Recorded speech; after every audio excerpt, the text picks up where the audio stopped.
Okay, so we're going to talk about how to change an image that's in color into 4 colors, and so we can do 4 color separation. So this is a lot like a duotone tutorial. I'll try and work through this one a little bit more quickly, but what we want to do is we want to have an image here that's in 4 colors, right? So it's basically like a full color image. In this case, it's actually in RGB. What I want to do is I want to go ahead and change this from RGB into what's called CMYK, and CMYK stands for the 4 printing colors that they often use in 4-color printing. Cyan, which is blue; Magenta, which is kind of a magenta kind of red color.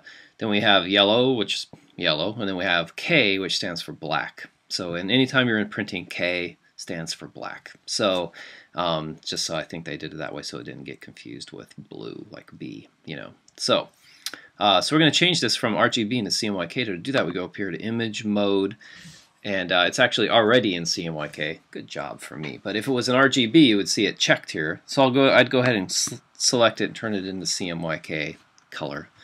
And then I want to go ahead and go over here and like flatten this thing out. So I want to go ahead and flatten the image.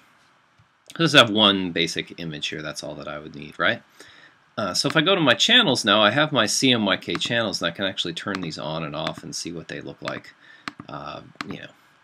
versus each other. So if I just had the yellow and the magenta, and I only printed those 2 colors together, that's what it would look like. If I added the cyan in, so the blue is gonna look like that. You can see it's pretty much there. It just doesn't have a lot of contrast to it yet. So as soon as I click on the black, then I get my full kind of color image. So what I would want to do if I wanted to basically turn this into 4-color printing is I could go over here and I could just go to, so as long as I'm in the channels palette, not layers here, but channels, I'm going to go to channels, and that shows me where this is. That's a different thing than layers, remember. I can just go over here and split these channels, and I'd be able to basically look up here at the top. You see I have my cyan, my magenta, my yellow, and my black. So if I select the cyan one, I could go to File, Image, Mode, and I'm going to bitmap that because right now it's just grayscale. I'll stick with 200 pixels per inch, and then I'll go ahead and change, I'll keep the frequency at 50, and I'll go ahead and change this to 23. So I don't want these angles to line up. I want them to all be I want the angles to be different. And I'll keep my ellipse at as the shape. So that's 50 lines per inch, 50 LPI, which is 50 dots per inch. And you go ahead and click OK on that, and that's going to convert that in. And if you look at it in 100%, it looks funky at this stage. But you can see that it's kind of turned it into this like a little bit more grainy kind of a dot pattern. But it's manually changed these gray pixels into black and white. So for magenta, I'll go to that one. I'll go Image, Mode, Bitmap again, same scenario, and I'll just change the angle on this one though. So for magenta, I'm going to go 83. Click on that. Then I'm going to go ahead and go to yellow and go Image, Mode, Bitmap. And for yellow, instead of 83, let's go 18. And I'll go ahead and publish some recommended screen angles on this. There's lots of different theories about which thing is best. And I'll put those up on the blog alongside this video. So here we have our black one, right? So I can go Image, Mode, Bitmap. I'll change that. And I like to make the angle on the black one 45, just out of superstition and stuff like that. So click OK on that. And now if I zoom in on all of these, I've got all of them. This is 200%. If I zoom back one, that shows me what it looks like at 100.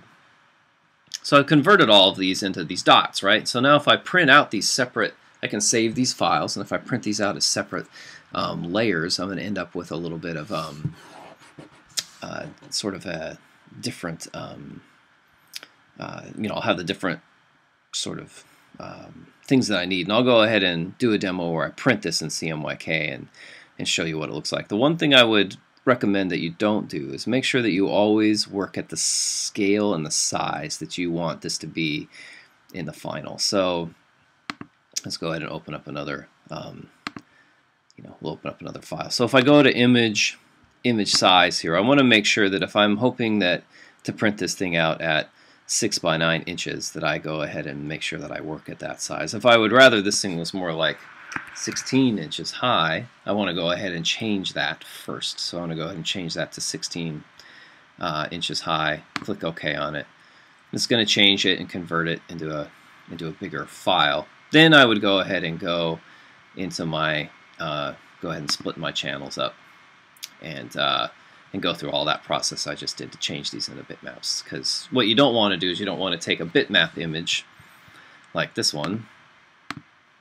If this is my bitmap and this is what it's supposed to print like it at 100, well, if I blow it up 3 times, it's going to look like that, which is up to get to be 11 by 17, which is going to end up looking really bad. Like it's going to make the dots way too big and it'll be really grainy. And it might be interesting for you, but you probably want to make sure that it looks the way it's supposed to at 100%. So you don't want to blow up a bitmap. You want to just print that at exactly the right size.